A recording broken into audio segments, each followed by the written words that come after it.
মুস্তাফা পুরা দিনভর জিন্দগি আমাদের জন্য কাটিয়েছে, সেই নবীকে আমি কেমনে বলি মরা, সেই নবীরে কেমনে বলি পৌঁছা, সেই নবীরে কেমনে বলি দেখে দেখে পড়তে পারে না, সেই নবীরে কেমনে বলি নিজের কোনো ক্ষমতা নেই, সেই নবীরে কেমনে বলি কাল হাসরের ময়দানে কোনো উপকার করতে পারবে না। তুমি আমার ভণ্ড বলেছ নবীর পক্ষে কথা বলার কারণে, তুমি আমারে ভণ্ড বলেছ নবীর পক্ষে দাঁড়িয়ে তোমার স্কলারের বিরুদ্ধে বলার কারণে। শুনে রেখো, কবরে তোমার স্কলার আসবে না, কবরে আমার মুস্তাফা আসবে। তবে মুস্তাফাকে বলবো মদিনার ফেরিওয়ালা ছিলাম, মদিনার ফেরিওয়ালা ছিলাম, মদিনার ফেরিওয়ালা ছিলাম। ইয়া রাসূলুল্লাহ বলেছিলাম, ইয়া নবী সাল্লাল্লাহু আলাইহি বলেছিলাম, মিলাদ নবীর পক্ষে কথা বলেছিলাম।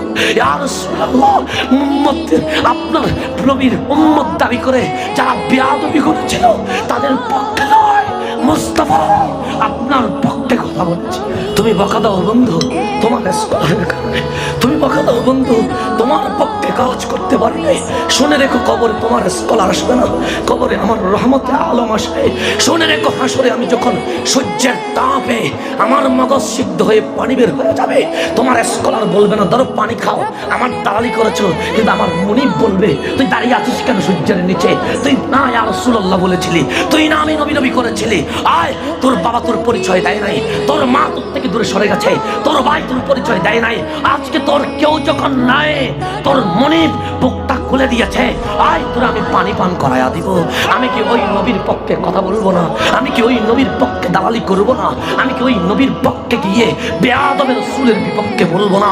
তোমার দরবারে তোমার কদমে আমি বিচার দিয়ে গেলাম, যদি মনে হয় আমি অশুদ্ধ, যদি মনে হয় আমি সঠিক নয়, তুমি আমার গালি দিও, তবে তোমার গালিকে আমি গলার মালা দিয়ে দিলাম। কারণ আমি কাল কবরে গিয়ে বলবো নবীরেই আমার অ্যাম্বাসেডর বলেছে, আমাকে ফেরিওয়ালা বলেছে, আমি তো মদিনাওয়ালার ফেরিওয়ালা।